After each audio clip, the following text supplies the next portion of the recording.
नमस्कार दोस्तों, मेरा नाम है भालचंद्र। ब्रह्मांड सिद्धास्त्र में आप सभी का स्वागत है। आज के इस वीडियो में हम चर्चा करेंगे, यदि कुंडली में धनु राशि में मंगल है तो उसके जो मिलने वाले परिणाम होंगे वो किस प्रकार के होंगे। इसी के संदर्भ में चर्चा इस वीडियो में हम करने वाले हैं।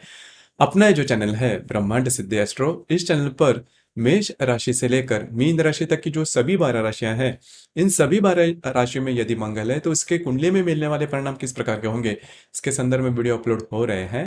आप उसका आनंद जरूर लीजिए। तो आज के इस वीडियो में हम चर्चा करेंगे कि यदि धनु राशि में मंगल है तो उसके जो मिलने वाले परिणाम होंगे वो किस प्रकार के होंगे।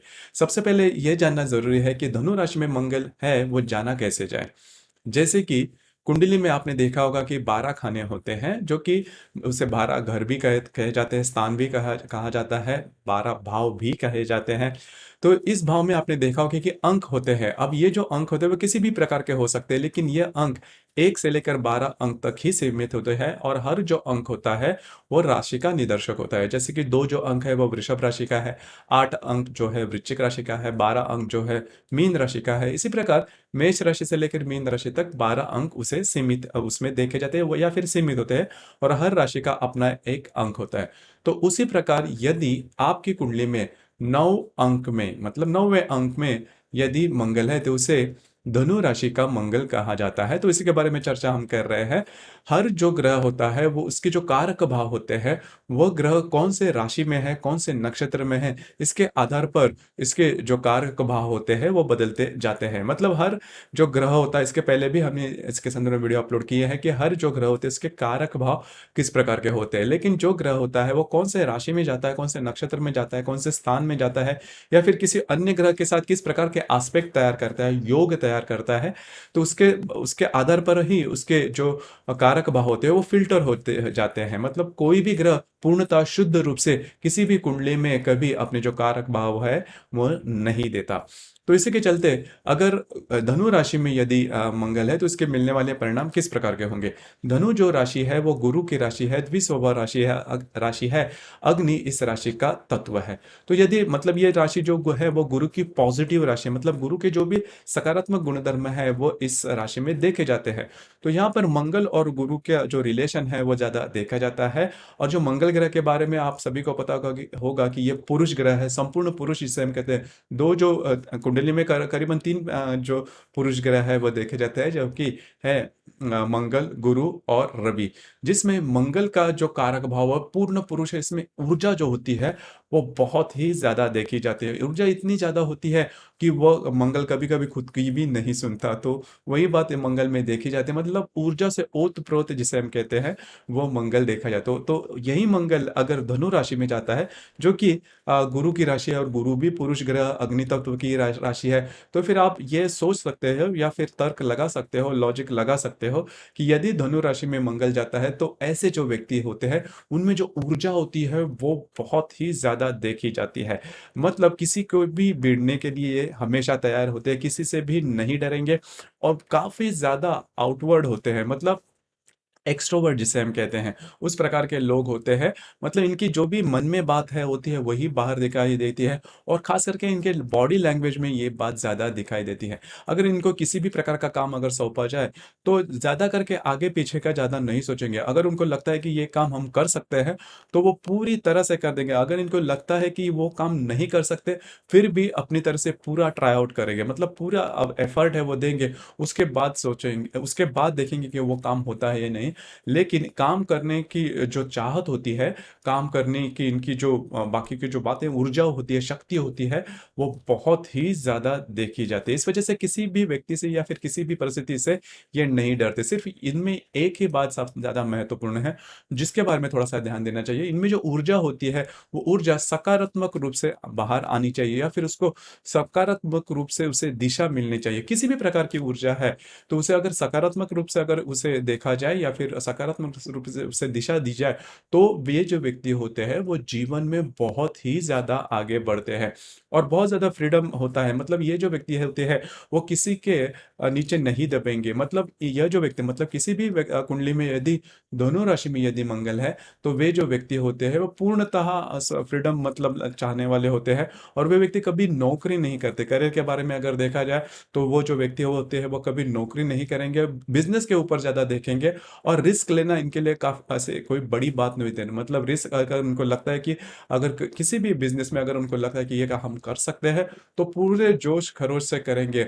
देखेंगे, सोचेंगे, कहेंगे। ये जो बातें होती हैं, ये जो शब्द होते हैं, इनके डिक्शनरी में देखे नहीं जाते। जो भी काम है वो पूरी तरह से खुद को झोंक देते हैं 100%। और ये जो व्यक्ति होते हैं काफ़ी ईमानदार भी देखे जाते हैं। हालांकि जो धनु राशि है वो ईमानदारी में मतलब दो तीन राशियां हैं जो कि काफ़ी ज़्यादा ईमानदार होती हैं। मतलब वे जो लोग होते हैं उनमें सेल्फिशनेस देखा नहीं जाता। तो नॉर्मली अगर मंगल अगर धनु राशि में है तो वे जो व्यक्ति होते हैं वो सोल्जर हो सकते हैं या फिर ऐसे डिपार्टमेंट में काम कर सकते हैं जहाँ पर पूरी तरह से करेज धैर्य जिसे जिस डिपार्टमेंट में डिसिप्लिन जिस काम में है उस प्रकार के जो काम है वो कर सकते हैं। या फिर बिजनेस के बारे में भी अगर देखा जाए तो ऐसे बिजनेस जिसमें करेज ज़्यादा होता है तो इस प्रकार के बिजनेस वो कर सकते हैं या फिर करते भी है। तो इनको इसी प्रकार के बिजनेस में या फिर टूर्स एंड ट्रैवल्स के जो बिजनेस है इन्हें घूमना फिरना ज़्यादा पसंद आता है। मतलब अनजान जगहों जगहों पर जाना घूमना फिरना इन्हें काफ़ी ज़्यादा पसंद आता है। अब यहाँ पर अगर यह जो मंगल है यह मंगल अगर स्त्री कुंडली में है तो इस प्रकार की जो स्त्री होती है वह भी करीबन उनका जो नेचर होता है वो पुरुषों के समान ही होता है। मैं नेचर के बारे में कह रहा हूँ कि वे जो व्यक्ति नॉर्मली हम स्त्री के बारे में देखते हैं कि वे जो मतलब स्त्री वर्ग है जो कहते हैं मतलब उन्होंने हर एक बात सुननी चाहिए या फिर अपने आप में रहना चाहिए, इस प्रकार की बात है। या फिर गृहिणी की जो व्याख्या में ये स्त्री बैठने वाली थोड़ी कम होती है। मतलब मैंने जैसे कहा कि इनको फ्रीडम काफ़ी पसंद आता है और काफ़ी ज़्यादा ट्रांसपेरेंट होते हैं, सच्चाई के ऊपर ज़्यादा विश्वास करने वाले होते हैं, सेल्फिश करीबन देखे नहीं जाते। अगर मैं धनु राशि में मंगल है, अब यहाँ पर दो तीन बातें हैं उसे जान लेना बहुत ज़्यादा आवश्यक है। जैसे कि धनु राशि में तीन नक्षत्र आते हैं, मूल, पूर्वाषाढ़ा और उत्तराषाढ़ा। अब यहाँ पर जो मूल नक्षत्र है वो राक्षसगणी नक्षत्र है। हर एक राशि में एक ना एक तो राक्षसगणी नक्षत्र होता ही है। लेकिन राक्षसगणी नक्षत्र मतलब वे जो व्यक्ति होते हैं प्रत्यक्ष राक्षस होते हैं क्या? बिल्कुल भी नहीं। लेकिन उनके उनका जो बिहेवियर होता है राक्षसगणी नक्षत्र में मतलब उनमें बहुत ज़्यादा ऊर्जा होती है। वे व्यक्ति किसी से भी नहीं डरते, अगर अपने मन में ठान लेते हैं तो पूरे जोशो खरोश से वो काम कर देते हैं। तो उसी प्रकार का जो भाव होता है, उसी प्रकार की जो ऊर्जा होती है वह मूल नक्षत्र में देखी जाती है। यदि मूल नक्षत्र में मंगल है तो वो जीवन में करियर में बहुत ही ज़्यादा आगे बढ़ते हैं और काफ़ी ज़्यादा एक्टिव देखे जाते हैं। और वे जो व्यक्ति टेक्निकल नॉलेज इनमें काफ़ी ज़्यादा अच्छा देखा जाता है। दूसरी ज़्यादा महत्वपूर्ण बात, स्वास्थ्य के बारे में ये मंगल इतना नॉर्मल नहीं है। यदि मूल नक्षत्र में यदि मंगल है तो भाई बहनों का सुख मिलना करीबन कठिन हो जाता है।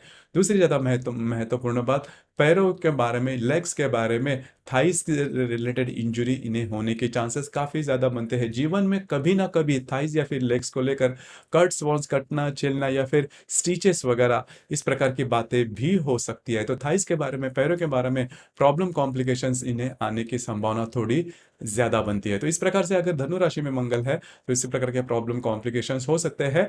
उसी प्रकार यदि पूर्वाषाढ़ी या फिर उत्तराषाढ़ा में यदि नक्षत्र है तो वो जो मंगल होता है वो सकारात्मक रूप से आता है। मतलब मूल नक्षत्र में भी सकारात्मक, लेकिन उसमें ऊर्जा इतनी ज़्यादा देखी जाती है कि कभी कभी इनके जो म्यूचुअल रिलेशनशिप है उनमें प्रॉब्लम आ सकती है। जो कि मैंने शुरुआत में बात की धनु राशि के जो मंगल के बारे में, उनके जो भी ये जो महत्वपूर्ण गुण है वो काफ़ी ज़्यादा मूल नक्षत्र में देखे जाते हैं।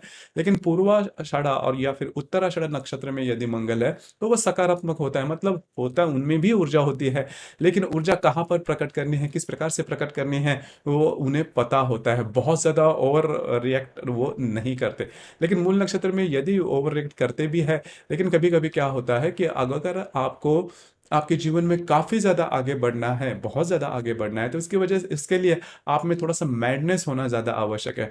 तो वो जो मैडनेस है वो मूल नक्षत्र में देखा जाता है। लेकिन वो जो मैडनेस है, वो जो ऊर्जा है, वो सकारात्मक रूप से भी आनी ज़्यादा आवश्यक होती है। तो इसी प्रकार से यदि किसी भी कुंडली में यदि धनु राशि में यदि मंगल है तो उसके जो मिलने वाले परिणाम होते हैं वो काफ़ी ज़्यादा अलग प्रकार के देखे जाते हैं। संपूर्ण पुरुष कह सकते हैं, क्योंकि ये जो मंगल है, मैंने जैसा कहा कि अगर गुरु के सकारात्मक राशि या फिर पॉजिटिव राशि में जाता है तो उसके जो ऊर्जा का जो स्तर होता है उस कुंडली का, वो काफ़ी हाई देखा जाता है।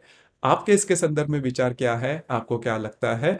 नीचे कमेंट बॉक्स में ज़रूर कमेंट करना। उसी प्रकार से हमने नया एक चैनल लॉन्च किया है जिसका नाम है कुंडली अभ्यास। इस कुंडली अभ्यास चैनल पर जो कुंडली के बारे में ही हर एक प्रकार की जो बातें हैं वो दी गई हैं, और ऐसी कुंडलियाँ जिसके मैंने खुद से अभ्यास किया है या फिर स्टडी या फिर विश्लेषण किया है, ऐसी कुंडलियाँ जिसका मुझे खुद को अनुभव है, तो उसी प्रकार की कुंडलियाँ मैंने इस चैनल पर दी गई। ज़रूर इस चैनल पर जाना, चैनल की जो लिंक है वो नीचे डिस्क्रिप्शन बॉक्स में दी है, और इस चैनल पर आपको पता चलेगा कि कौन से राशि में किस प्रकार का ग्रह है तो उसके मिलने वाले परिणामों में किस प्रकार से बदलाव होते जाते हैं। तो उसी के संदर्भ में चर्चा उस चैनल पर की है या फिर वीडियो में भी की है। आज का जो वीडियो भी कैसा लगा, आपने किस प्रकार से अनुभव किया, नीचे कमेंट बॉक्स में ज़रूर कमेंट करना। और अपना जो चैनल है ब्रह्मांड सिद्धि एस्ट्रो, इसे भी लाइक शेयर और सब्सक्राइब ज़रूर करें। धन्यवाद।